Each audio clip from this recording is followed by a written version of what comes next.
The PvP Dark Zone imbalance discussion has reached the boiling point, with Skill Up and MarcoStyle both posting lengthy videos as to their viewpoints on how to correct the DZ. Today, I'm going to weigh in on a few of their ideas and drop a few suggestions in myself.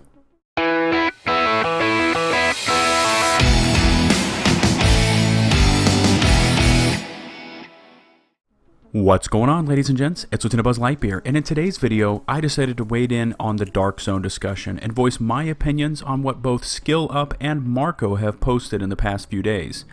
Now, let me just say that I have nothing but positive things to say about both of these YouTubers, and they do our Division community justice with their well-crafted videos. For those of you who have not seen their videos, I will post links in the video description below, and make sure to set aside a block of time because their videos can get a bit lengthy. Now, I tend not to jump into the DZ discussion, as my niche is weapon reviews, including statistics, handling, historical backgrounds, and general overall impressions. With that being said, let me just get my feelings right out and in the open to start with. I don't think the DZ is broken or needs to be completely overhauled. At its core, the Dark Zone is completely different than most AAA games, and that it combines the free-for-all aspect of many online shooters along with heavy concentrations of PvE action. Where else can you get that heightened sense of danger in an online shooter than in the Dark Zone? It is that synergy of hard-hitting NPC mobs mixed in with agents that could turn rogue at any time that really adds to the excitement of this environment. Now, getting back to Skill Up and Marco and their videos, and these two could not be more polar opposite on their views of the DZ. Skill Up wants to bring in a much more fair environment into the DZ and allow players the option to engage other players and fight fairly or run.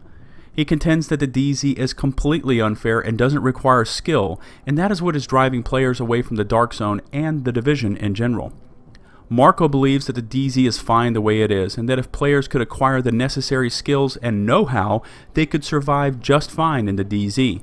Once again, I will put links to their videos in my video description, but now it's time I get into what I feel is right and wrong about the DZ. First up is the DZ, and at its core, what it represents. When you stop micro-analyzing the mechanics of it and reduce it down to its base roots, the DZ is all about choices and consequences. Let me give you a scenario. You are walking by a house which is completely surrounded by a chain link fence. On the fence are posted signs that read, "Beware of dog." At this point, you have a choice to make. You could just keep walking and not jump the fence, no harm, no foul, and you could go on about your life never knowing what was inside the fence or what treasures could be in there. Or you could jump the fence knowing full well that there is a dog inside that could kick your ass. When you jump the fence to enter the DZ, you go in knowing full well what the consequences could be. You could have a marvelous run, extract tons of loot, and enjoy some serious PvE battles. Or you could run into a highly skilled, well-geared squad that could end your loot run in a heartbeat. Prior to Update 1.4, gear set items dropped rarely, and players were somewhat forced to make that decision, jump the fence, and enter the DZ in hopes of looting more gear in a shorter period of time. Since Update 1.4, the loot drops have gone up significantly, and you can get just as much loot farming the open world as you can in the DZ. Even named weapons and gear items can now be obtained from daily missions, incursions, and open world bosses, so that decision to jump the fence is no longer forced on you. I don't understand players that choose to jump that fence and then complain on Reddit and other social media forums when the dog kicks their ass. If you don't like the mechanics, then don't go into the DZ, plain and simple. However, the DZ is not perfect, and here are two items that I would like to see corrected for Update 1.6, and they center on PvP encounters in the DZ. First up is how players that are rogue and on a squad respawn after dying. I think the respawn timers are the completely wrong way to prevent a killed rogue from immediately jumping right out at the nearest safe house, running back to his or her squad, and then rejoining the fight, but now not rogue. These players now enter the fray non-rogue and purposely weave back and forth like a meat shield, lagging just behind their still rogue squad mates in order to get into the line of fire from the group of rogue hunters, therefore causing them to go rogue, and you know where I am going with this. My suggestion goes like this. If you were on a squad that goes rogue and you die while rogue, you should respawn at least 2 DZs away from where you died and be given the option of the west or east checkpoint in said DZ. Safe houses would be eliminated from respawn locations. This would greatly reduce these meat shield players from detracting from the thrill of the hunt as you chase after the rogue party. Let's say you die at Midtown and DZ6 while in a party that goes rogue. You would then be sent down to DZ4 on either the west or east checkpoints and respawn in either location. Now, you and your party would need to coordinate them running down to you while you make your way back up to them. This would bring a quality skill component into linking back up, which requires coordinated communication and would really cut down on non-rogue interference if you are chasing a rogue party.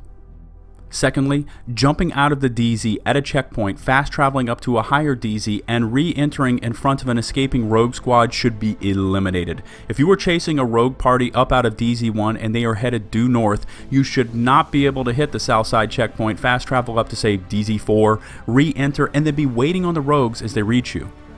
I see way too many players doing this, and it should be eliminated from the game. My suggestion would put a freeze on fast traveling for any player that is in the DZ once a party goes rogue. You could still leave the DZ and fast travel to the base of operations and incursions or daily missions, but should not be allowed to checkpoint hop with the intention of heading off these rogues as they make their retreat. If they can't do it, then you shouldn't be able to, and this would further promote skill in the DZ over exploiting in-game mechanics. Now onto Skill Up statements, and the one that really caught my attention was the one he made about the possibility of completing weekly DZ assignments for the purpose of earning a perfectly rolled piece of gear. He feels his suggestion would further entice players to jump the fence and enter into the DZ in hopes of getting that God roll gear item and promote more of the player base entering into the Dark Zone.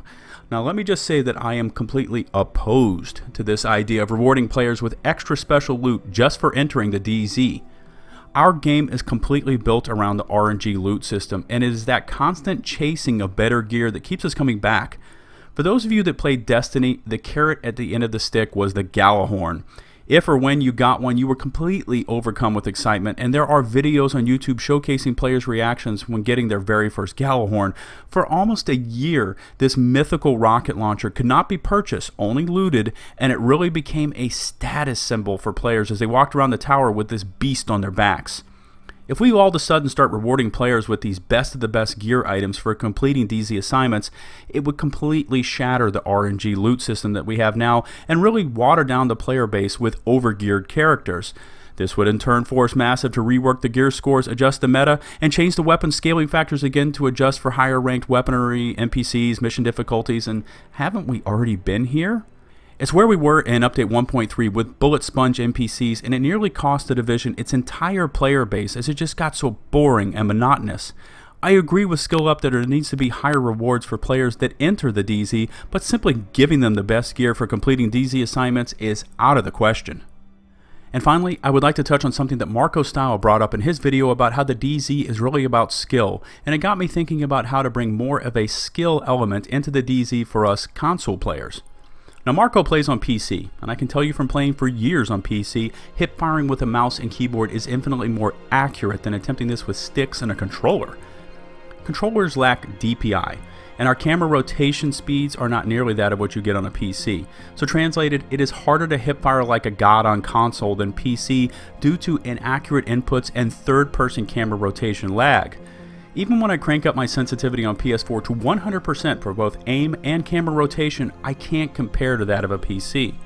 Now to compensate for this, all modern online console shooters incorporate aim assist to make us feel like our aim is actually better than it really is due to the inaccurate controller sticks.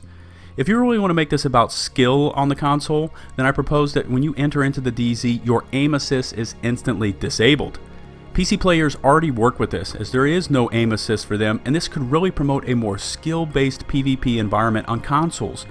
I agree with Marco that to truly master the DZ, there is a lot of skill involved. You need to know your environment, know the routes, know which roads are dead ends, best areas to stand and fight that offer the best cover, know the underground tunnels like the back of your hand, know how to stack overdose and proc talents to give you that extra damage, resistance buffs, etc, etc.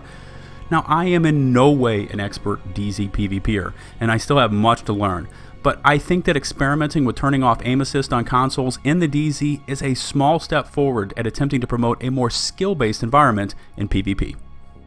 I could go on and on with this video about my distaste for the bleed status, how it so adversely affects agents when applied, how the bleed status and shock animations don't affect NPCs the same way they affect us, the input lag for overdose and booster shot, how many times recovery link doesn't seem to revive down squad mates, and even how the devs could experiment with a few DZ servers that have all status effects disabled.